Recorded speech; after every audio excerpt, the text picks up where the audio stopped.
Thanks for having me here today. My name is Steve Campbell. I'm actually the director of the Scenic Regional Library in Warren, Franklin, and Gascony counties. However, I'm here to talk to you about something totally different than the library.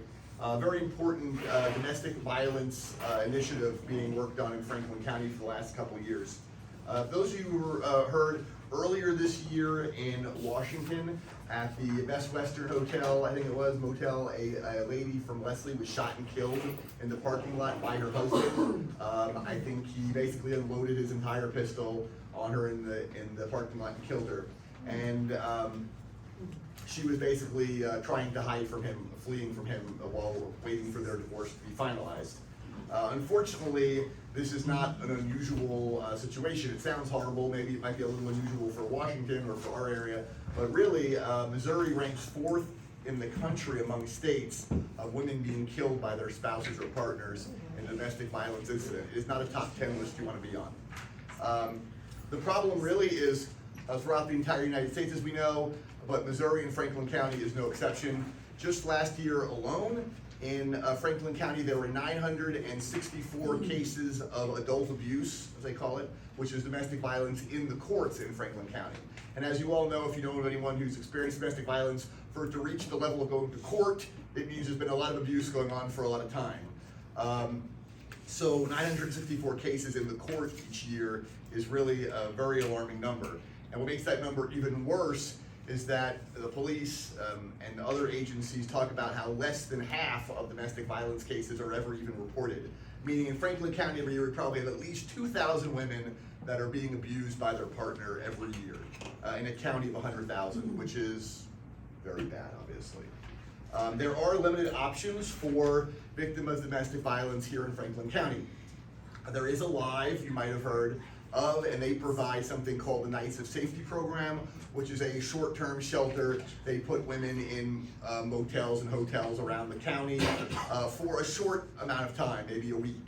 After that, well, I guess while they're in the motel trying to, get away from their abuser, they are asked to call domestic violence shelters, longer-term domestic violence shelters, be able to get into one of those shelters to stay, where the normal stay is more like 30 to 60 days. So they can get back on their feet, get separated from their abuser, restraining orders in place, etc. Unfortunately, with the Nights of Safety program, when these victims are being asked to call other shelters, the nearest shelters are in northern Warren County, Rolla, and St. Louis. So if they cannot get a bed in one of those shelters, they often go back to their abuser. And the police will tell you, Sheriff Pelton will tell you, they have weekend after weekend women who were put into the Nights of Safety program through a live, there for a few days, leave, and the police are back at their house again the next weekend with a domestic violence call. So, but even if they get into the shelter in St. Louis or northern Warren County or Rolla, that sounds good. You're thinking, oh, well, that creates separation away from the abuser. You're getting miles and miles away, so they're safer. When in reality, it creates a whole new range of problems. Probably half the women that go to the shelters have children, so they have to take their children to school.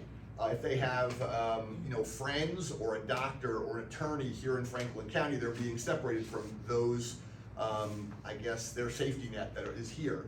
A lot of them have to give up their jobs because if they're going to Rolla or St. Louis and they're working somewhere here, they don't have good transportation, or even if they do, Rolla's pretty far away, they can't commute to a job here, it's not worth it with the cost of gas and everything. So a lot of them have to lose their jobs. So the whole idea of going to a shelter in one of those other places, it creates a new trauma for them. They're potentially losing their job, they're potentially having to drag their kids out of school, they're losing contact with friends, lawyer, doctor, etc. So, so that's kind of an extra amount of trauma. The shelter in Warren County, which is called Turning Point, has 36 beds, and they help about 160 women and children a year.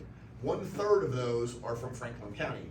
That shelter is pretty much always at full capacity, and they are regularly turning people away from Franklin County and other places.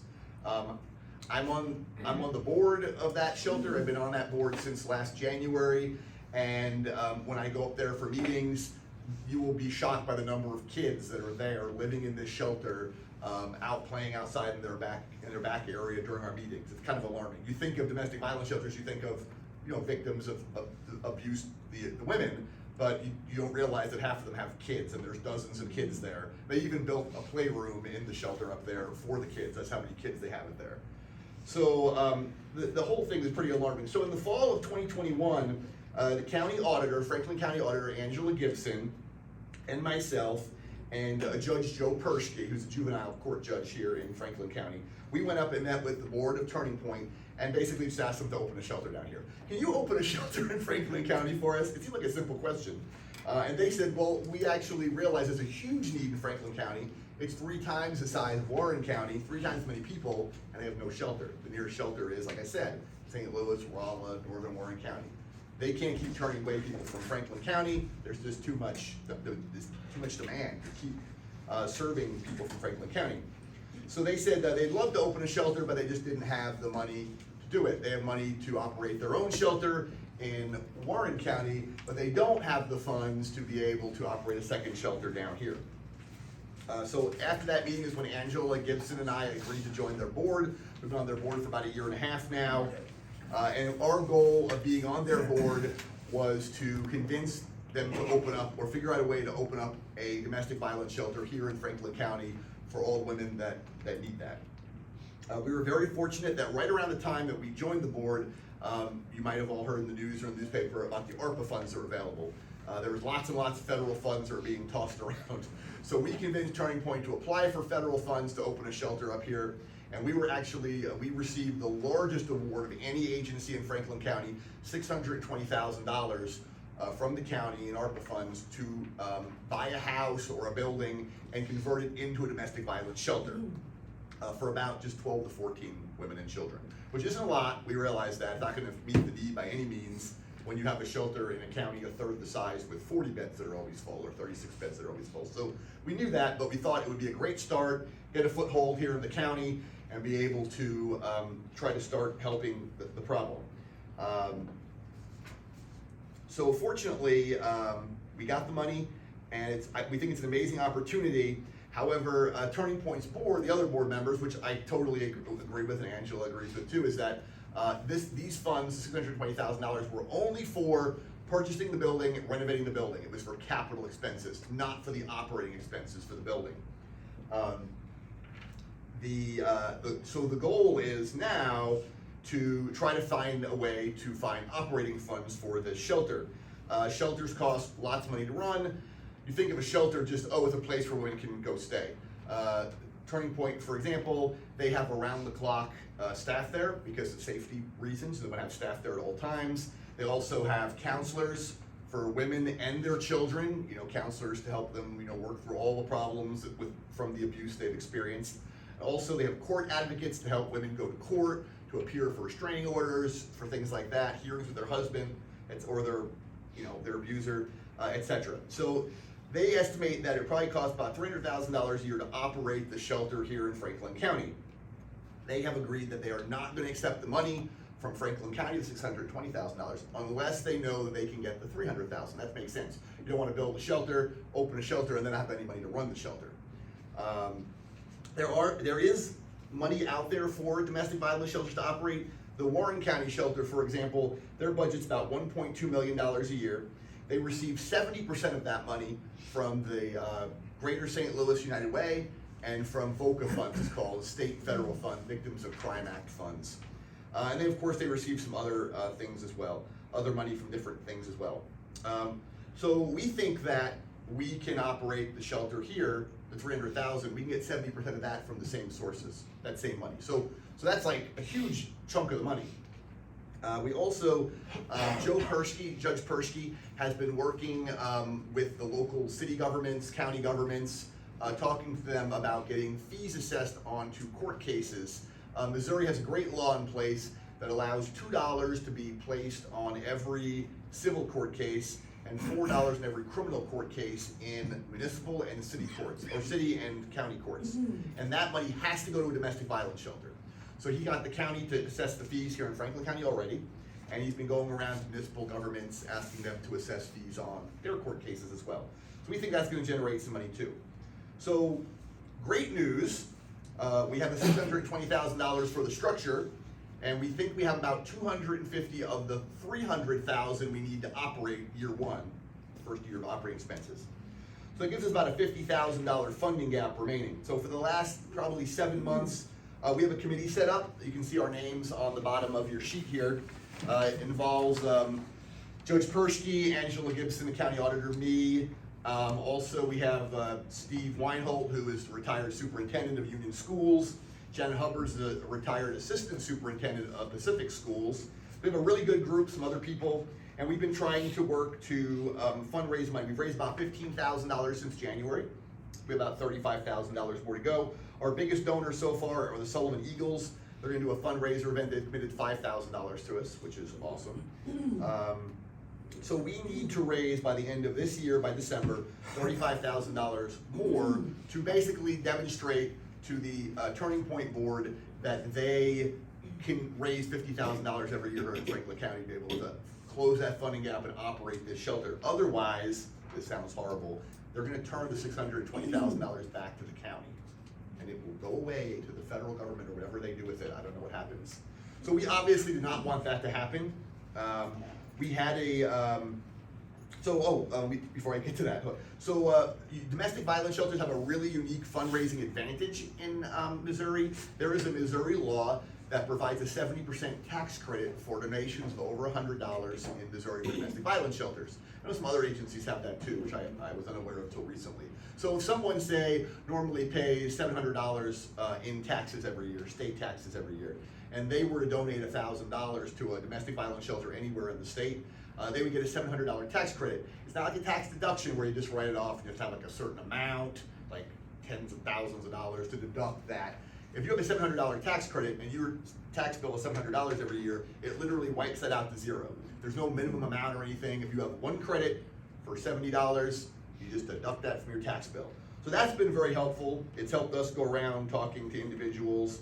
We've talked to Rotary clubs and Kiwanis clubs and Lions clubs all over the county, try and get the word out to their individual members, but also their organizations. So we're basically saying, you know, if your Lions club wants to donate, great. But if you individually want to donate, then you're eligible for that tax credit. The service organizations don't get a credit because they're nonprofit already, so they're not going to get paid taxes. So we do have a fundraiser. Our next fundraiser event is a Blacklight Bingo event. It's tentatively set for August 26th here in Union. I'm sure you'll see advertising for it when we get that out. We're seeking sponsors for that event. We're seeking people to help us join our committee of people trying to accomplish this by the end of this year. So if any of you are interested in joining our committee, we're ever expanding and welcoming members to help us. If you want to volunteer or bring a group to the fundraiser event, the Blacklight Bingo, I think it's going to be, we're tentatively set, we think it's going to be at the Moose Lodge Hall, whatever it is, in Union here on August 26th, which is a Saturday. And it's going to be just for adults, I think, 18 and up. This is how those events work. But that's going to be a fundraiser event. We're going to also be doing another fundraiser event in November. But if any of you are interested in being a sponsor, we have about $1,800 of sponsorships for the event to cover the company that helps us do the Blacklight Bingo and the cost of the rental place. So if anyone's interested in, for your realty firm or whatever, or bank or whatever, taking some of that $1,800 as a sponsor, you know, I don't expect anyone to do all of it, but some of it. And of course, if you're interested in donating individually, it has information on here about the tax credit, also the business office and address for Turning Point, and there's a QR code that goes right to their online donation page. So lots of options, lots of information. Everything I said basically I think is on that sheet anyway, so if I talk too fast, you can just read. It's easier, probably easier. Any questions? I know it's a lot of stuff I threw out there, but nothing? Oh, okay, no questions? Oh, yes, ma'am. Where will the shelter be? Yet to be determined. I really don't, I mean, I personally don't care. I can't speak for the rest of the Turning Point. We'll have to decide. There's a big debate, you know.